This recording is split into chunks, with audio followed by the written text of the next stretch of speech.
website, click on Stephen's face or on the show, follow the link due to the Gentleman's Guide, is it? Gentleman's Guide. You'll find all the answers to your chivalric conundrums there. Great. Well, we'll leave the image of you sat on a lavatory talking Dressed about as a Baker sailor. Grove. Dressed as a sailor? That you didn't even mention. I didn't mention that. And was the other person dressed as something?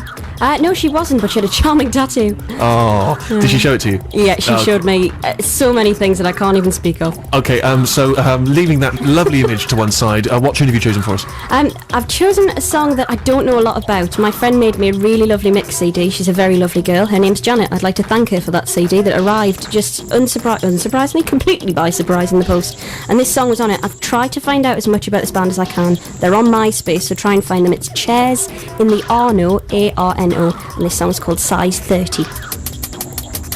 Sammy, what was the tune? The tune was Size 30, all one word.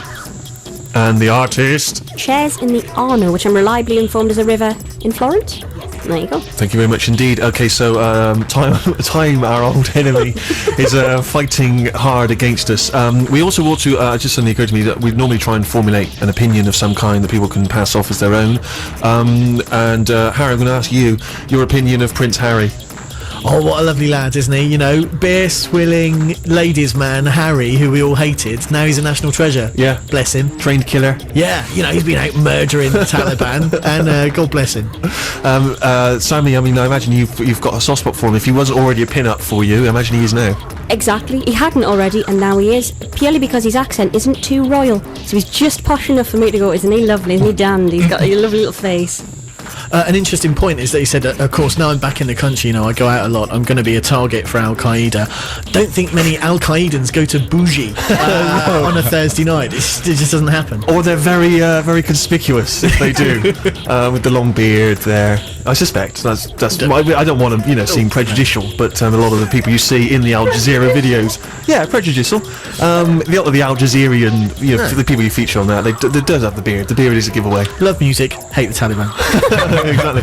And if there's one man who knows about military matters, it's Rufus. Is it 10 weeks he was serving in Afghanistan? 10 weeks. Yeah, and no photos of him staggering out of Mahiki or Bougies in that time. Did we miss it? Not so much, really. And yet we're spoon-fed this idea that by the tabloids that we really need to see Winehouse and Wales, Winehouse and Wales, exactly, staggering around in states of undress with half-closed eyes. We don't miss it. 10 weeks that's passed without any sort of incident. Maybe that's the answer. Send Winehouse out to the front line. That could be it. She might be very useful. You'd have to sober up fast, wouldn't you? Bullets are flying. Though I would love to see that one photo of them arm in arm staggering out of a nightclub together. Winehouse and Wales. It sounds like either a variety act from the 1940s or maybe just a kind of acoustic balladeers. Winehouse and Wales. Next album called Back to Iraq. Come on, this is high-class stuff. Come on. Later, if you are forced to offer an opinion on Harry, God bless him. So it's a musical choice from you as well, Ruth, before the end of the show. Music television, Steve, is something I interact with on a daily basis in my endless quest for new music. My head was turned by the fantastic video for this Zootons track, which is a kind of West Side Story pastiche, which is brilliantly directed. And this song is called Why Won't You Give Me Your Love? Thank you very much.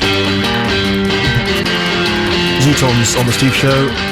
On the track for us this week, and that was Rufus's choice. What's the name of the song? Why Won't You Give Me Your Love? Sorry, let me turn you up. I'm controlling the buttons, and that's one of the many mistakes you're going to be hearing over the next couple of weeks.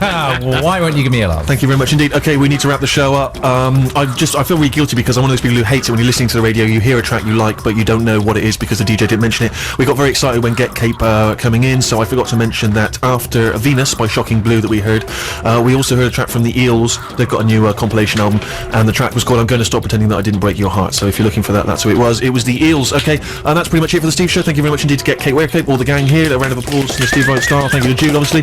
And I will leave you with some classic Funkadelic. Back next week.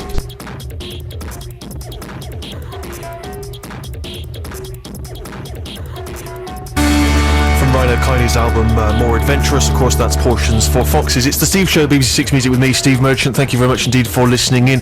It was information that kind of snuck out in last week's programme, and I feel like we should maybe make more of an announcement, but after over a year, am pressing the buttons. We didn't really tell people yet last time. We just let it seamlessly mix through from Jude to me. I think we were all too worried. A lot of people were anxious. A lot of people. I mean, we had bands in. We had all sorts going on last week. I think generally, aside from a few mistakes, which generally went unnoticed, I mean, there's such a weak standard anyway. Ooh, Jules behind me. Anything can happen.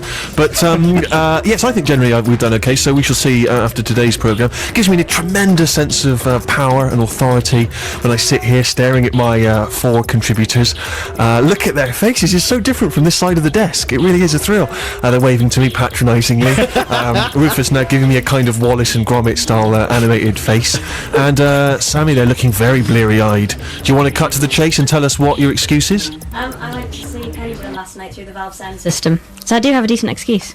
You went to see who? Pendulum. Through the Valve system, what? The Valve sound system. You saw Pendulum through the Valve sound system? What kind of gobbledygook youth talk is this? Valve What a moon sound man system language is this? Is the loudest sound system. I don't know if it's in Europe or the world. I'd like to assume the world. Sorry, you lost me again. Which is the loudest sound system? The Valve sound The system? Valve system, that would Okay. be the Valve. And so that's the largest sound system in the world? The loudest, certainly. And what does that mean? How loud can it get before your ears bleed and your eyes fall out? Well, annoyingly, last time I went, it was loud enough to make me need to sit down because I felt sick. It was affecting my breathing. Last night, not loud enough. I didn't even have to put earplugs in. I was disappointed. Really? You took earplugs though? No, they give you them on the door because it can get Really? so loud you're enforced to wear earplugs. Now, Pendulum are pretty hardcore, aren't they? They're not as Are they hard, not? not too hardcore. In Have I fact, they were embarrassed so myself? gentle last night that most of the audience walked out. It was a bit. What was the average age of that audience? I'm gonna say 19. Okay. I saw quite a few children sneak in, but I did see the odd 30, 40-year-old. So you were an old woman there. Don't start. I've been doubting my age for quite a while And now. what time did you get to bed? About 5 this morning. Okay. What time did you got on a train to come down here? About 10. Right. So, what? Probably about 3 or 4 hours sleep. Something like that, yes. What kind of sloppy work is that? You know, you've not really got much work. We give you what, 50 quid a week to come down, be bright and sparky, add a bit of glamorous northern totty charm. Is that sexist? Probably. And yet you've not even taken that job so seriously. But Steve, you failed to notice that Pendulum do have a new album out, and I was seeking out new music. course you were, So it was for the love of the show, and Okay. maybe playing some Shy FX next week. You Thank never you know. very much indeed. Okay, great. Well, obviously we've got Sammy here. We've also got Super Posh Rufus. Hello, Steve. You're right. Thank you very much indeed for being here. We've got Tiny down. We welcome him back. Well, you are tiny. Is that just the chair? Is that just the chair, or are you that absurdly small? The chair has exacerbated it, although interestingly some photos have gone up of me on the World Wide Web from New Year's Eve, Right. and I'm next to a couple of friends. I look absolutely minuscule. You are really I'm starting tiny. to wonder now. I used to think I was about average, but I just want to try and describe you for people out there who don't know what I'm you on the look like. webcam as well. You're on the webcam. Have you ever seen that Pink Panther movie where Peter Sellers, as Inspector Clouseau, has to impersonate Toulouse-Lautrec? I don't remember. And he sort of stands on his knees with some shoes on his knees, and he kind of waddles his way in. Is he on there? Is he on the webcam? Look, on the webcam, yes. We should. that is If you are online, you can get online. Then check out the webcam because Dan is creepily tiny. I mean, I am, aren't I? It's almost spooky. It's like you're underage. I used to think it was bullying, but it's the truth, isn't No, it? you really. I think your chair is a bit low. Well- if I were you, I'd instantly put that on the highest possible setting. All right, I'll try that, but I still think maybe I really am very, very small. All right, and we also welcome Harry as well. He works in a Yeah, bank. That's hello. your sort of selling point. That's what I do. We've yeah. reduced each my person USP. here. Yeah, exactly. How are you feeling? Yeah, not bad. You know, I got to bed at a sensible time, 5 o'clock in the morning. I'm generally getting up for my 3rd midnight trip to the gents at that point, let alone rolling in from some godforsaken club. I've got an angle for this week's show. A lot of people are excited about that. A lot of Steve Show fans are straight on the blocks now, wondering what it can be. I'll give you about 3 minutes to hypothesise while we listen to Pete and the Pirates. Pete and the Pirates on the Steve Show, BBC Six Music and Mr. Understanding. Okay, so a lot of people may have already been aware of this. They may have read it in, I think it's mentioned in today's Sunday Observer and whatnot. But anyway, in the New Yorker magazine, obviously my subscription is maintained obviously by my personal assistant, and and she's pointed me to this article, which is from the recent edition, that says apparently in the past few weeks, word has been circulating about an exciting new job opportunity. The rumour, according to an email that's going around Hollywood, is that Oscar-winning film producer Brian Grazer. Now, obviously, you all know Brian Grazer. He is the Oscar-winning producer of films such as Splash, for which I don't believe he won the Oscar. The Da Vinci Code, again, didn't for that. But A Beautiful Mind, you may have seen that film, and American Gangster recently. And he's the partner of Ron Howard, the erstwhile film director and former star of Happy Days. The rude Larry gay partner or the No, the business partner. The business partner. Right.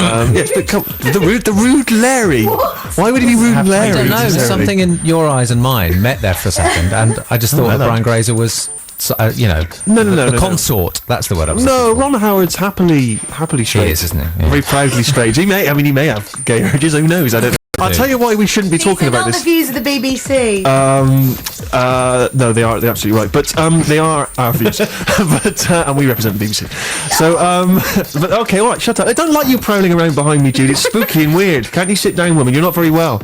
Okay. I can't concentrate. It's crazy. It's like when you're trying to do an exam and the teacher's wandering up the corridor and dude, that's not nice, is it? And then you know that they can see you copying off your hand, or she's gonna go to the toilet. What have I got stashed in the cistern? Oh, hang on. Here's a couple of crib sheets. Anyway, so listen, Brian Grazer, he's one of the top 3 Hollywood movie producers, right? He's like made some serious wallop. Now he has apparently been advertising for a new cultural attaché. Right? This is not a hilarious spoof angle. This is a genuine thing. This is what it says in the email. The person would be responsible for keeping Brian abreast of everything that's going on in the world, politically, culturally, musically. They're also responsible for finding an interesting person for Brian to meet every week. And this is what it says in the email. An astronaut, a journalist, a philosopher, perhaps a Buddhist monk. There's lots of reading for this position. Grazer may ask you to read any book that he's interested in. Brian's not got time to read that himself. He's a busy man. He's got other mermaid-related films to work on. But you'll probably get about 4 or 5 books a week to read, and you may be required to travel with him on his private plane to Hawaii, New York, or Europe, teaching him anything as he goes along, right? You'll be provided with an assistant, so you'll have an assistant, even in this role, and your salary will be around $150,000 a year. Okay, that's some serious one. So anyway, what seems amazing to me as I'm reading this is that it ties in exactly with what the all-new 2008 Steve Show was, in an effort to try and make us more culturally useful to the listener. If you listen to only one piece of radio a week, can you walk away from this show armed with everything you need? And there we are. There's a job opening for us right there in Brian's life. I mean, it could be that this show is all he needs. He can just download it on his iPod, right? He's getting everything he needs. But there's 150 grand on the table. Why is that not coming our way, all right? I mean, I don't want to speak for you guys, but I'm being paid a pittance. Yes. I'm doing this for the love, and I do not love it. Yes. So at the moment, I don't know why I'm doing it. I think I can confidently say that you people aren't doing it for the money, are you? So, I mean, is that fair to say? Yeah. So 150 grand, Yeah. even in the weekend US dollar, English pound exchange rate. I mean, you're a business guy. I know that. It went back over $2 on Friday. Did it really? Frenzied trading, yeah. Okay, so what kind of cash were we looking to make here? So what did you say was 150 grand. 150, so 75 grand. That's worth having. Yeah. All right, that's worth having. Some of that we could give to charity. Do we split it equally? Does Jude get a cut? Do we? I think Jude probably gets a cut. Yeah? She's happy about that. I think if we split it evenly, I'll take the lion's share, but because it's very much my name on the podcast that Brian will be downloading. But I'm just saying that this, So anyway, I'm thinking, right, and it's a shame that you've brought up all that stuff about gay Brian, because I was hoping not to offend him We this just early in get the show. less money now. It's a bad start at a job interview. Yeah. Firing those sort of accusations around. Yeah. Any questions? Yeah. Are you gay? But anyway, so I'm thinking that what we'll do this week is we'll angle the show towards Brian, okay? Because I don't see there's any reason why we can't put this on a CD and send it to Brian, right? Care of Ron Howard. We've already insulted him slightly, but I just want you guys now to be thinking straight away things that will interest Brian, things that are culturally significant to him. Bear in mind, he is he's born about 1951. He's got quite sort of wild frizzy hair, and he also is a billionaire. I think he's probably a billionaire, which is quite an important thing to factor in, because obviously there's a lot of stuff he's not interested in. Do you know what I mean? How to sort of sign on and do some cash in hand work, not of interest to him. So just be thinking billionaire Brian, right? If there's anything that you, the listeners, feel you can contribute to this, and think about this show now. This is the Brian Grazer Memorial Show. It's dedicated entirely to Brian. 64046 on the text. Stephen.6music@bbc.co.uk. Anything you feel that could be of interest to Brian Grazer, multi-millionaire producer. I've got something here which I think will straight away win him round. Sunday, Monday, happy day.